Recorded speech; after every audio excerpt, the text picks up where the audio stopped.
Доброго ранку. Good morning. I'm going to speak English. And I'm going to show you a PowerPoint presentation. So to introduce myself, I'm just presenting you a poster from my lecture given 6 years ago at the Ukrainian Catholic University in Lviv.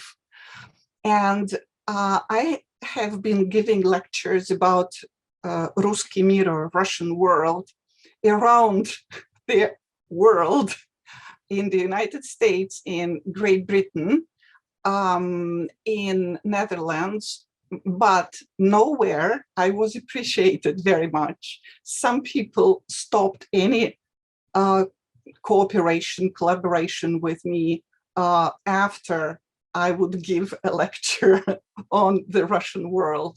So it was only in Ukraine that my lectures were really appreciated, and it's a great honor for me to speak today. Thank you for the invitation.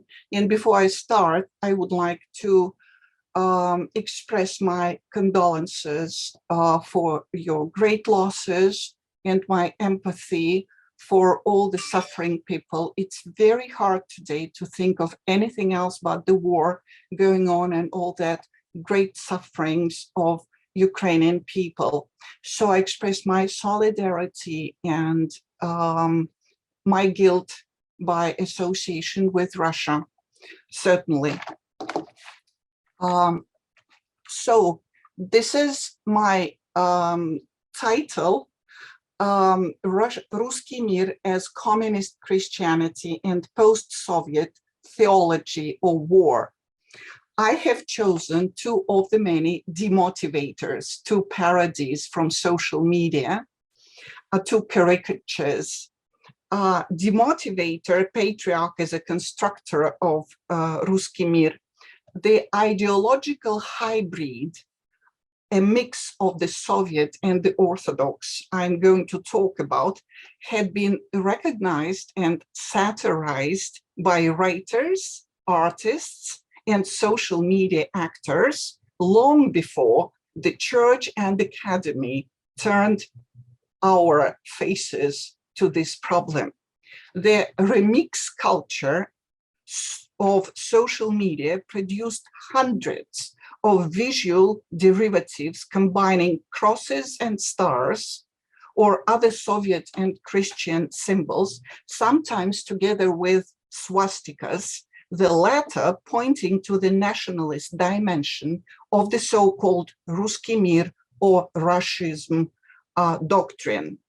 I turned to the social media culture again because it reacted to the problem under discussion much earlier than academy or church. Let us today humbly admit that both academic and church people are very good at ignoring reality, that murderous reality, or creating a safe and comfortable space for rationalizing that reality is either some fallen mundane world, that we are above politics or we are beyond politics, and this is some fallen world we can do nothing about, or an object material for an academic research which should be presented from some reasonable academic distance.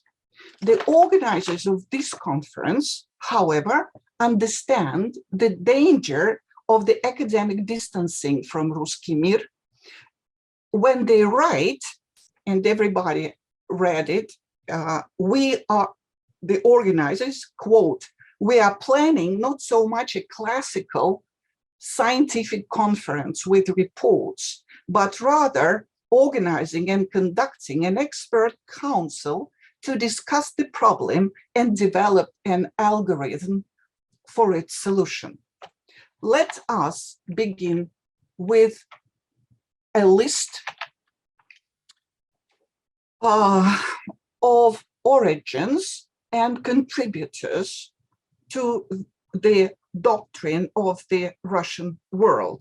My brief index consists of 22 items but we can go on and extend it. So first, church-state marriage. This is how English-speaking people call the illegal symbiosis of the state and the church. Second, certainly, Moscow is the third Rome teaching. I emphasized as red, so red items come when the church, the Orthodox Church of Russia, had something to do with the issue. And black items come when we speak of more or less secular initiative. So Sergei Uvarov's doctrine of orthodoxy, autocracy, and nationality, Russian Slavophiles, Slavyanophiles, contributed a lot to the issue. Почвенничество, certainly Sergianism, Sergianstvo, then Soviet political religion of Marxism-Leninism. I use the term of the political religion, and I believe that Marxism-Leninism was a typical political religion based on the main features of the political religion is eschatological idea of transforming the world, building a communist paradise on earth, and creating a new transformed human being as a Soviet man. The USSR Communist Party developed a strong cult of Lenin and Stalin personalities as political messiahs, controlled political, social, and private life of Soviet people, and subjected traditional religions to severe, massive repressions. So next comes the Orthodox cult of Stalin and post-Soviet re-Stalinization of the Orthodox Church. You know that Stalin was addressed as an apostle-like leader, Первоверховный вождь, and there were a lot of honor, title of religious character applied to him. Stalin, as god of that political religion, first almost died and then resurrected in the post-Soviet times, is respected, if not venerated or worshipped today in Russia by marginal groups, but still he is. We have got in the last 10 years more than 100 memorials of Stalin, new ones in Russia, including memorial plates on buildings and busts as well. So collaboration with the KGB and FSB, the opening of some KGB archives in August 1991 for the first time made available the clear evidence of the subordination of the Orthodox hierarchy to the Soviet Secret Service and the government. The parliamentary committee in 1991-92 determined the identities of bishop agents and their KGB nicknames. I am, by the way, is a biographer of Father Gleb Yakunin. Last year, I published the first book about him, and I included all the materials about ROK, Russian Orthodox Church, and KGB collaboration in the book as an attachment, all the materials that Father Gleb Yakunin found in the KGB archives back in 1991. So, Snechovщина, political theology of Metropolitan Ioan Snechov, allegedly written by nationalist activist Dushenov. This is a nationalist theology which became a gospel for several generations in Russian Orthodoxy. It was very popular. And this is the political theology that sees Russian army and Russian people as sacred phenomena and calls for the holy hatred of the enemies of Russia in Russian Orthodoxy.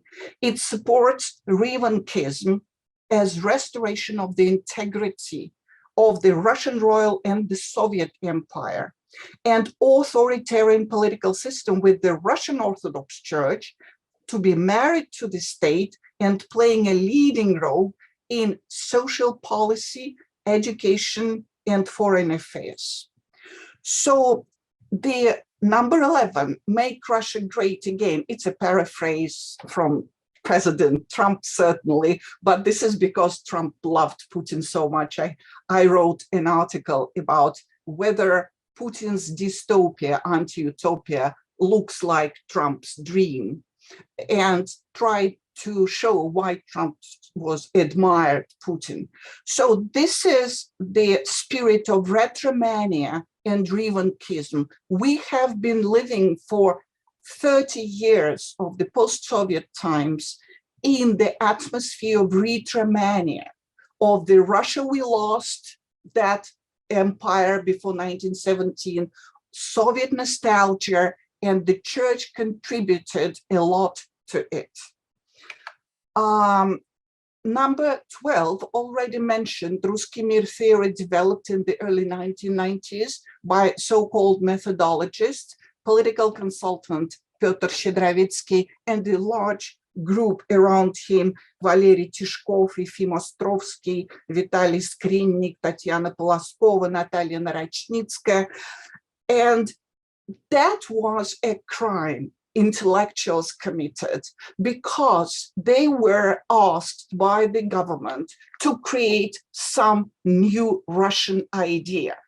And they, well-educated intellectual, understood very well that the only Russian idea that could give Russia some future was that of repentance and the processing of the Soviet crimes. But they wanted to please those who ordered, to please the government, and they created that mythology of the Russian-speaking world that embraced the whole world, actually, international, and those who speak Russian, they think Russian, and they act Russian.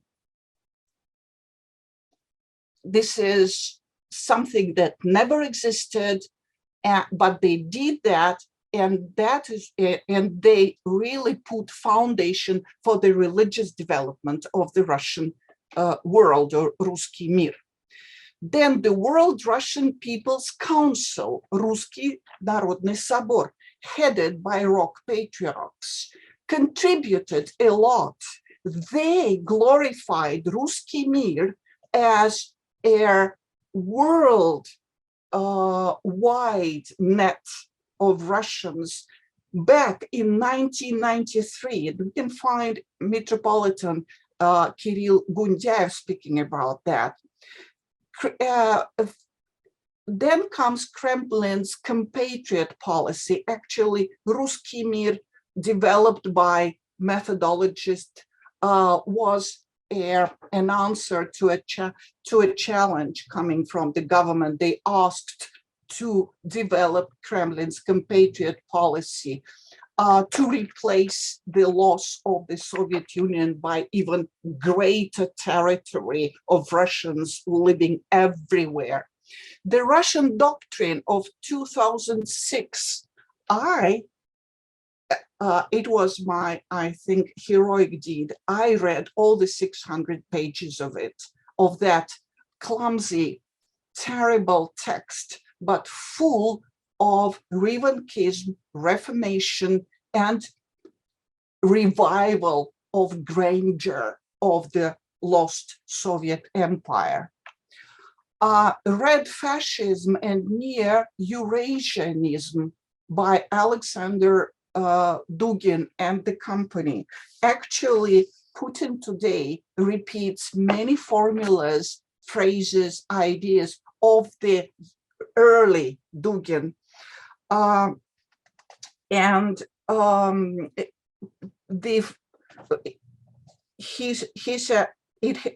Dugin, very long ago, he wrote that Ukraine has no particular cultural import or universal significance, no geographical uniqueness, no ethnic exclusiveness. And he acted on the denial of Ukraine's right to exist. So his idea of Russia-dominated Eurasian empire certainly contributed to the cause. Then comes the Fifth Empire and Religion of Russian Victory by Alexander Prokhanov. And again, I used to be part of the Moscow Carnegie Center, and I made surveys every year about religion and so-called artistic culture, films, books, whatever, performances, Pussy Riot, Punk Prayer, everything. And I read The Fifth Empire, a novel by Prokhanov. This is a plan for a nationalist riot, pogroms, and religious mythology of the lost Soviet Union as killed Red Mother of God. Putin's two-shield theory. We forgot that in 2007, Putin equated Russia traditional confessions, meaning Russian Orthodox Church certainly, to its nuclear shield. Both, he said, components that strengthen Russian statehood and create necessary preconditions for internal and external security of the country. And on September 4, 2007, so in half a year, this Putin's nuclear theology was developed by Rock. A church service was held in Christ the Savior Cathedral to celebrate the 60th anniversary of the nuclear complex of Russia. And Saint Seraphim Sarovsky was appointed a heavenly protector of the nuclear weapon. So the two-shield idea of Russia was soon ironically mocked as nuclear orthodoxy, атомное православие. So this is probably not the most striking example of the militarization of Rome after their cathedral was erected in Russia to glorify the war and the army. Then comes the idea of the canonical territory and Crimea's cradle of orthodoxy. I read another terrible book. It is called 7 Words on the Russian World by Kirill Gundyaev, published in 2015. 7 слов о русском мире. You know, this is a paraphrase of the 7 words on the cross by Jesus Christ. So the Russian world is on the cross. The Russian world is Christ being crucified, you see? That's the idea. And then when he was asked, Kirill was asked straight away, what is the territory of the Russian world? He said, the former territory of the Soviet Union. Here you go. So Vsevolod Chaplin's Theology of War in April of 2014, Moscow Patriarchate, then the late speaker Vsevolod Chaplin said that there are direct instructions from God to get armed. It is better for a Christian to die for what he venerates than let the sacred be blasphemed. It's better to go to war than to allow someone to deprive your neighbors, your people, holy things and the true faith. The war is good, he said, for people to start a new life. People should live short lives because the better part of it is in heaven. And this is just one quotation. There were plenty of them. I wrote then a post about a new theology of war. And here comes what I mentioned already, Kirill Gundyaev's book. And 22, the idea that I said before, the common idea of religion being above or beyond politics. While writing about Father Gleb Yakunin, and I was his friend and assistant, I heard it many times, that Father Gleb betrayed his priesthood, went to politics, and we are above it. We cannot be above or beyond. We should develop our own political theologies, social theologies, to oppose the dominating theologies of war. These are just some examples of the quotations from Snitchov, the ultimate goal of the civilized world, to be more specific, secret forces that rule there and strive to dominate here, is to enslave Russia. And here is, everybody knows and probably heard that motto ascribed to Snitchov: love your enemies, crush the enemies of the fatherland, abhor the enemies of God. Prokhanov: the first Russian empire was Kievan Rus, the second was the Moscow Kingdom, the third was St. Petersburg Empire, the fourth was the Red Empire of the Soviet Union. Now we are witnessing the emergence of the fifth empire. It is still invisible, but its inauguration has taken place, written in 2006. Prokhanov preached the religion of Russian victory, what we call in Russia Победобесие, this whole cult of the victory, and disregarding the confession, the religion, where Russians, the Orthodox and the pagans, the metaphysicians and the atheists all profess the religions of Russian victory. So communist Christianity is a term I coined, I don't know, 10, 15 years ago, long ago, and I developed it, and it refers to various forms of that illegal symbiosis, the Orthodox ritual legacy embedded into the anti-Christian policy of the Soviet Union. The paradox was, under communism, that trying to eliminate religion, communists used many transformed forms of Christian rituals, rites, customs. Then the Orthodox liturgy was replaced by the communist meeting, the Sermon on the Mount, by the moral code of builder of communism, struggling against heresies, was continued by persecutions against revisionists within the Communist Party, even special troika trials of the Great Terror, a 3-person commissions for extrajudicial punishment, might be seen as an ironic figure of the Trinity and the Last Judgment. Since the Russian Orthodox hierarchy were almost all exterminated by communists, and the new patriarchate, formed in 1943 personally by Stalin, was controlled and supervised by the KGB, we had for almost 70 years, for 60 more exact figure, we had that communist mentality under Christian robes, that communist wolves in Christian robes. Here, and as a result,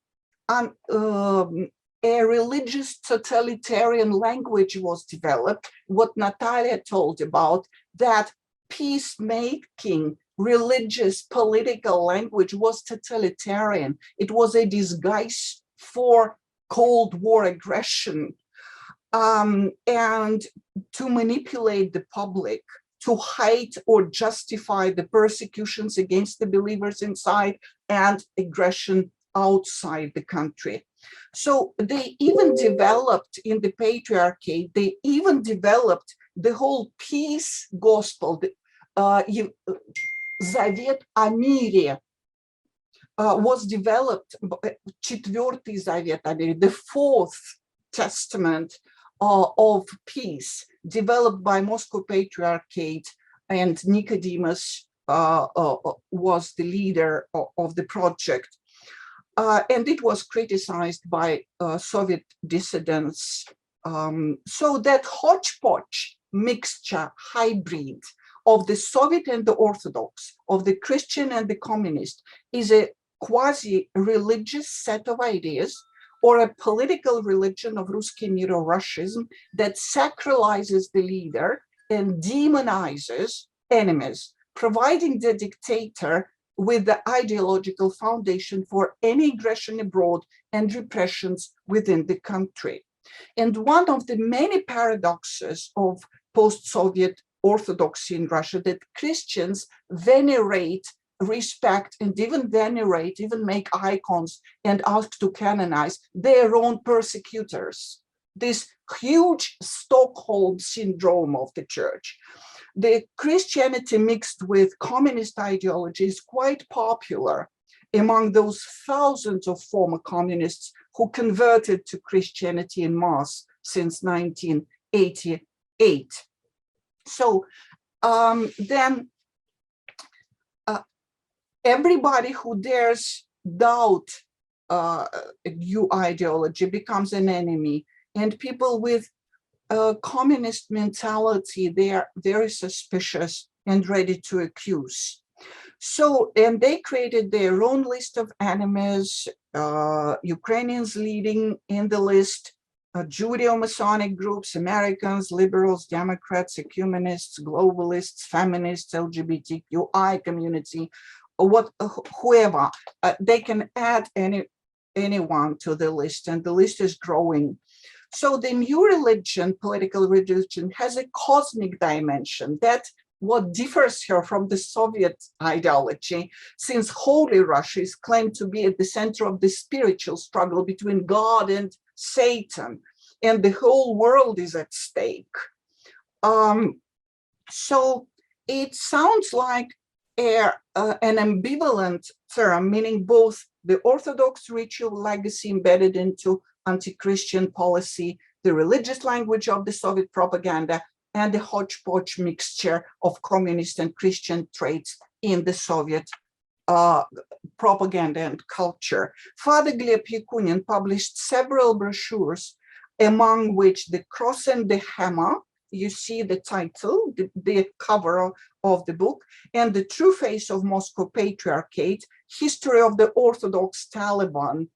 Now the combination of Orthodox Taliban is used again, but he was the first who coined the term, and he made a list of the Orthodox Taliban credo, retrospective worldview, sacralization of the past, fundamentalist cult of the Julian calendar, by the way, ban on the modern Russian language worship, no changes in church texts, cherishing the idea of Moscow as the third Rome, and that of restoring Russian monarchy, empire, and the so-called church-state symphony, militant anti-ecumenism, hostility towards other denominations, particularly religious minorities. He himself defended all the confessions, denominations, Muslims and Jews included into the list. We revived his committee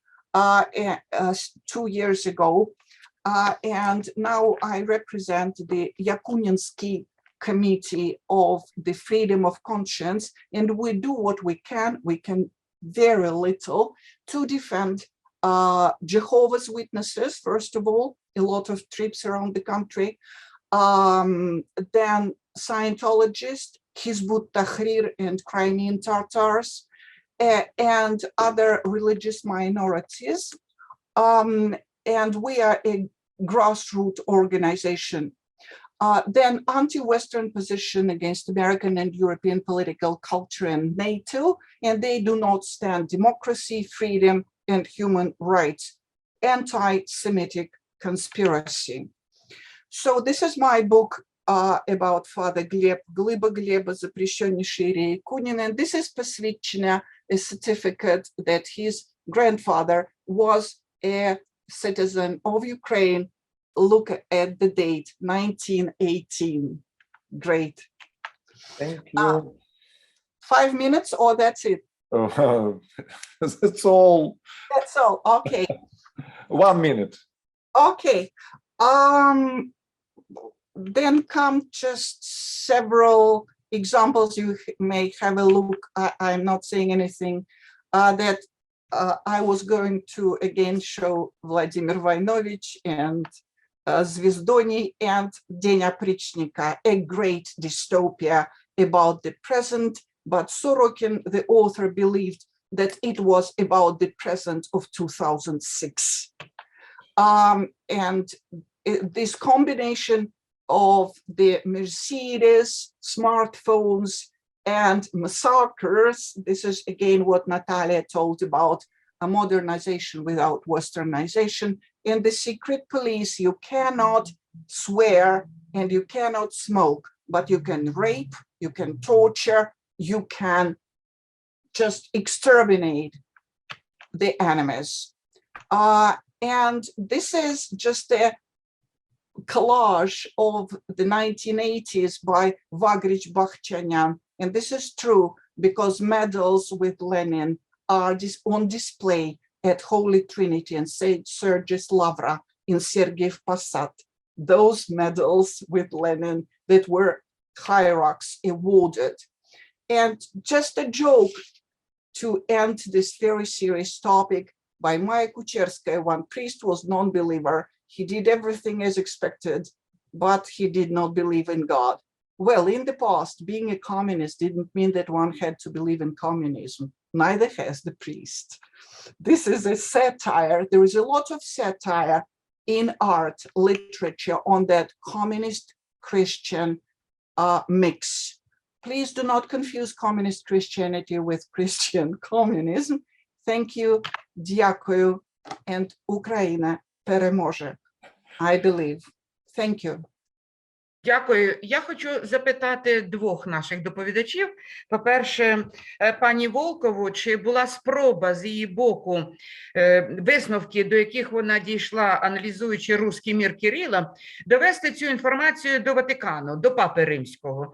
Тому що складається враження, що Папа Римський не дуже розбирається в цих таких складних конструктах руського міра, і через то його прагнення зустрітися з Кирилом базується на дещо застарілому уявленні про те, що таке Росія і русський мір. Thank you very much. I think I will write to Pope, why not? And straight to him personally, on behalf of you, my Ukrainian colleagues, probably, we can write a text, why not? It should be, we should, I think, teach people if they don't understand the issue. You know, defending one Jehovah's Witness, I wrote to the British Queen, so I can write to Pope. Thank you very much for an idea.